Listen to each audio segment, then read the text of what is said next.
សូមស្វាគមន៍មកកាន់ The Breaking Point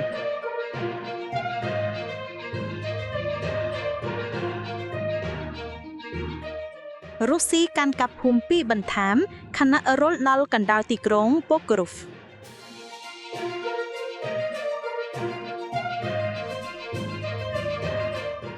ប្រភពពី Q Independent ថ្ងៃទី27 ខែវិច្ឆិកាឆ្នាំ2025កងកម្លាំងរុស្ស៊ីបានបញ្ចប់ការកាន់កាប់ភូមិចំនួន2គឺប្រូមីននៅក្នុងតំបន់ Donetsk និង Vysoké នៅក្នុងតំបន់ Zaporizhzhia នេះបើយោងតាមការរាយការណ៍របស់ក្រុមវិភាគនិងគូផែនទីអ៊ុយក្រែនឈ្មោះ Deep State កាលពីថ្ងៃទី26 ខែវិច្ឆិកាជាមួយនឹងភូមិទាំងពីរស្ថិតនៅក្នុងចំណោមតំបន់ក្តៅគគុកសំខាន់នៃជួរមុខការបាត់បង់តំបន់តាំងទីលំនៅទាំងពីរនេះបានឆ្លុះបញ្ចាំងពីការរីកចម្រើនយ៉ាងខ្ជាប់ខ្ជួនរបស់រុស្ស៊ីមុនរដូវប្រយុទ្ធក្នុងរដូវរងាប្រូមីនស្ថិតនៅជិតទីក្រុងមីណូរ៉ាតដែលនៅតែស្ថិតក្រោមការគ្រប់គ្រងរបស់អ៊ុយក្រែនទោះបីជាមានការឡោមព័ទ្ធជិតទាំងស្រុងកាលពីខែមុនខណៈដែលកងកម្លាំងរុស្ស៊ីបន្តវាយលុកទីក្រុងជិតខាងប៉ូក្រូវក៏ដោយទន្ទឹមនឹងនេះដែរ Vysoké ស្ថិតនៅត្រឹមតែទីឦសាននៃទីក្រុងតូច Huliaipole ដែលទោះបីជាផ្នែកមួយដ៏មានស្ថិរភាពបំផុតនៃជួរមុខស្ទើរតែពេញមួយរយៈពេលនៃសង្គ្រាមទ្រង់ទ្រីធំនេះក៏ដោយក៏ឥឡូវនេះត្រូវបានគំរាមកំហែងដោយការរុញច្រានយ៉ាងលឿនរបស់រុស្ស៊ីចូលទៅភាគខាងកើតនៃតំបន់ Zaporizhzhia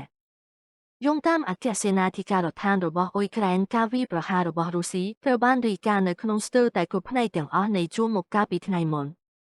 ផ្នែក Pokrovsk គឺជាតំបន់ដែលមានការប្រយុទ្ធគ្នាខ្លាំងបំផុតដោយមានការប៉ះទង្គិចចំនួន41ត្រូវបានចុះបញ្ជីបន្ទាប់មកគឺតំបន់ Liman នៅភាគខាងជើងនៃតំបន់ Donetsk ដែលមាន35ករណី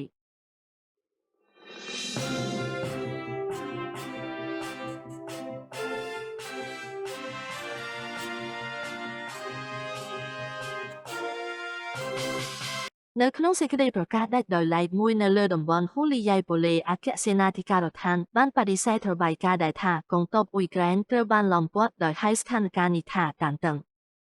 កងកម្លាំងរុស្ស៊ីបានរក្សាសកម្មភាពវាយលុកខ្លាំងពេញមួយរដូវស្លឹកឈើជ្រុះដោយមានអាកាសនិងភ្លៀងបានជួយដល់ប្រតិបត្តិការវាយប្រហារដែលគ្របដណ្ដប់ដោយការប្រើប្រាស់ក្រុមទ័ពថ្មជើងតូចៗ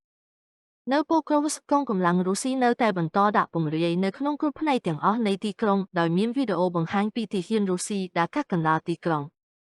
កងកម្លាំងអ៊ុយក្រែនបន្តធ្វើប្រតិបត្តិការវាយបកនិងបោះសម្អាតនៅក្នុងតំបន់នេះប៉ុន្តែគ្មានប្រតិបត្តិការណាមួយត្រូវបានបញ្ជាក់ថាបានផ្លាស់ប្ដូរការគ្រប់គ្រងរបស់រុស្ស៊ីយ៉ាងសំខាន់នោះទេ